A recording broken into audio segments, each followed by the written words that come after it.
உன்னதமான மறைவில் இருக்கிறவன் சர்வ வல்லவருடைய நிலையில் தங்குவான். 91. கர்த்தருக்கு பரிசுத்த நாமத்துக்கு ஸ்தோத்திரம்.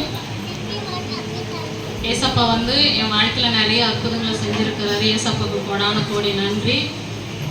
வாக்குத்தத்தம்னா நான் போன வருஷம் 2023 எனக்கு ஆண்டவர் கொடுத்த வாக்குத்தத்தம் உன்னை அதிசயங்களை காண பண்ணுவேன்னு சொல்லிட்டு ஆண்டவர் வாக்குத்தத்தம் கொடுத்தாரு. இந்த வருஷத்துக்கு நீ ஐஸ்வர்யத்தையும் சம்பத்தையும் தனத்தையும் காண்பாயின்னு சொல்லிட்டு ஆண்டவர் வாக்குத்தத்தம் கொடுத்தாரு.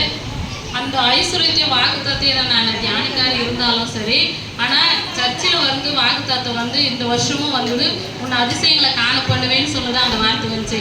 அப்போ நான் போன வருஷமும் எனக்கு இந்த வார்த்தையை கொடுத்தாரு, இந்த வருஷமும் இந்த வார்த்தையை நான் வச்சுக்கிறேன் ஏசப்பான்னு சொல்லிட்டு அந்த வார்த்தையை குறித்து நான் ஜெபிக்கும் போதெல்லாம் கூட ஆண்டவர் எனக்கு அதிசயமாக தான் நடத்தினார்.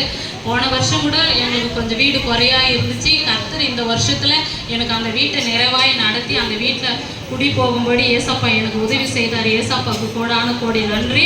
அது மாத்திரம் இல்லை, இந்த வருஷத்துல எனக்கு ரொம்ப பலவீனமாக இருந்து உடம்பு சரியில்லாமல் இருந்தது. மரணத்தின் தருவாயில் கூட இருந்தேன், மருத்துவமனையில் இருந்தேன். ஏசப்பா கூட எனக்கு நல்லபடி ஆப்ரேஷன் பண்ணி கூட கர்த்தர் இந்த நாளையில் சுகத்தோடு பலத்தோடு ஜீவனோடு வச்சிருக்கிறார். ஏசப்பாவுக்கு கோடான கோடி நன்றி. அது மாத்திரம் இல்லை, என் கணவருக்காகவும் என் பிள்ளைகளும் கூட கர்த்தர் இந்த நாளில் கூட சுகத்தோடு பலத்தோடு ஜீவனோடு என் குடும்பத்தோடு கூட இந்த நாளில் இந்த கடைசி வருஷத்தில் கூட எங்களை சாட்சியாக இத்தனை ஏசப்பாவுக்கு கோடான கோடி நன்றி. அடுத்த வருஷமும் நாங்கள் இன்னும் ஏசப்பாவுக்கு இன்னும் உழைக்கணும், ஏசப்பாவுடைய விருப்பத்தின்படி நாங்கள் செய்யணும்னு எங்களுக்கு ஆசையாக இருக்குது. கர்த்தர் எங்களுக்காக நீங்கள் ஜெபிச்சுங்க. கர்த்தருடைய நாமத்துக்கு ஸ்தோத்திரம்.